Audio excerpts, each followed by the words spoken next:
جل شنور لا مال چې دی هغه سیوا کوي د سود بارکی اشرف علی تنویر رحم الله یو واقع چې د هغه ذکر کړی دا حبیبی عجمی یو کس د بسود کاو ډیر زیات سود خورو بس ټول نظام چې دی هغه په سود باندې چلیدو چې څه کاروبار هر څه ټول چې دی مکمل 100% چې دی هغه په سود باندې چلیدل چاله به داسې چې دی پیسې نه ورکولي ضرورتمن براغه نو چاله به پیسې داسې نه ورکولي په سود نه علاوه په سود به پیسې ورکولي که چاله به بل یو سیس ورکاو نو هغه به هم چې دی په سود باندې ورکاو د سود نه علاوه چې دی بل چاله به مال نه ورکاو یو ورځ چې د کور تراغي د بیبي نه چې د هغه د خوراک چې د هغه مطالبه وکړه چې څه شی دي تیار کړي کنه هغه نه کور کې حسنو خوراک مرای د پخلی سنو نه سمې دي پخ کړي هغه خوسته د اوس په در لراوړم نو لاړې بازار ته لاړې یو ځای کې چې یو کس ناشته لرګي خرڅي خشاک خرڅي نو هغه هم په سود پیسې ورکړې وي نو هغه ته وی چې لکه تاسو خو زما د سود دومره پیسې پاتې دي نو دا کار به کاو چې نقد چې کومې پیسې به چاله ورکړې وي هغه به تینا خستي بس دا یو دکانداری وا بس صرف میش به پوره شونه د سود پیسې به تیراولې او دغه باندې به خپل خرچه چلول نورې به په ځای باندې پرتی وي پسې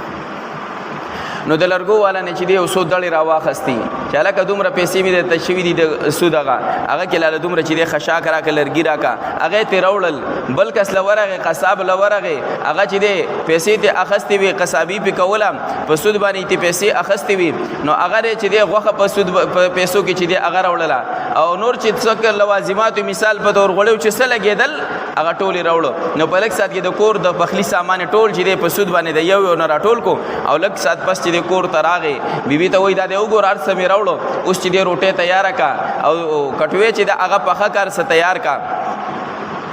بیبي لګیا شولا روټه چې د هغه تیار کړي تلکاری چې د هغه پخوله نو چې کله تلکاری پخه کړله لرا کو زکړی نه وا په دې ټیم کې یو سوالګری چې د आवाज وکړو د الله په نوم باندې مسافر ما غریب ما مسافر ما وګې شویم د الله په نوم باندې سلګ را کوي نو دا چې دی بیبي چې د نیکه بیبي و هغه بیبي دا سکارو کې یو پلیټ را واخصته د کټوې نه سر اوچت کو لګه تلکاری تی رچي او روټه اوس دکې چې د ملنګ له ورکم د فقیر له ورکم نو دا سړی ورته وای د حبيبي عجمی ورته وای سګه خزي وای دغه رنګ دی ملنګ د فقیر چې د سوال وکړو د الله په نوم باندې نو یسله خوراک ورل ورکوما هغه ورته کې نه په قلار باندې چې د پلار د کور دی نه دی راوړې ما مال دې ز پستړ شوم بازار ته پسې زتلې مار وړې دی دا خو زما مال دی زما د اجازه دی بغیر ورکه هغه ورته وی ګوره د الله بنده د الله په نوم سوال کړي دی کدا سه ورل نه ورکه د الله د نوم تعظیم خو وکا سور لتی ورکا هغه نه ځان ل چې د لوي سنډا دی ګرځي د خپل ځان ل د مزدوري کوي کنه ما د مزدوري وکړه ځان ل چې د خوراک راوړو دیم د ځان ل چې د خوراک چې د هغه غټي د غرنګي کنم زوګ معاشره کې مکسر خلک داسي چرته سوالګر سوال وکي نو خلک ورته لګیا شي مال لوي سنډای د ځان چې دغه جوړ کړي دي سنډا د ځان جوړ کړي تیارې تناسي خوراک کې او چرته ځان له کاروبار نه کې نو ګوره دا شریعت کې منع ده هغه چې هر څنګه دی غنه حلن کې چې کم کس سوال کوي په دې باندې حدیث مبارک کې سخ وعید راغلی دی حدیث مبارک کې راځي چې یو سړی سوال چې دی هغه کوي او مقصد دی چې خپل مال سیوا کما یو خدای چې انتهایی ضرورتمند دي اخو الله ته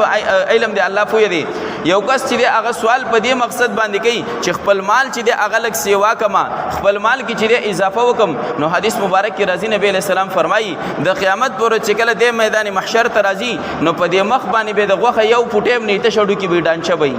دا سه میدان محشر ته رواني نو سوال خ صفت نه دی سوال چې دی هغه بد صفت دی سوال کول نه دی پکار خودم ردا چې کله سوالګر سوالو کې هغه د الله سره معاملې ده چې ضرورتمند دی یا نه دی خو سوال درنه کو د الله په نوم باندې درنه وکړو نو د الله د نوم تعظیم وکا د سور لچ دی ورکا چې سدي وسی 10 روپے ورکا یا 1 روپے ورکا خو سور لورکا داسې چې دی بنوا ملګا او کو بل فرض بیام دي چې دی هغه نه سور لنور کې یا در سنشته دی نو به ورته نرم خبره وکا به ور سره په نرم لهجه کې چې دی خبره وکا رټه ما نو دې چې دې سړی چې دې حبیبي عجمی چې دې ورغه و سړی چې دې اورټو هغه چې دې دغه رنګ بینوات روان شو غریب خپه شو روان شو دا چې دې واپس چې دې بیبي رااله دیو ته आवाज وکړ را تلکاری به پخښوي روټه پخښوي دا مال اوس روټه راواله نو چې کله بیبي وراله او دغه کټوي نه چې دې سر اوچت کو او چې وی کتل هغه نه ټوله اینی جوړ شوی وي هغه خوراک چې ستل کاری و هغه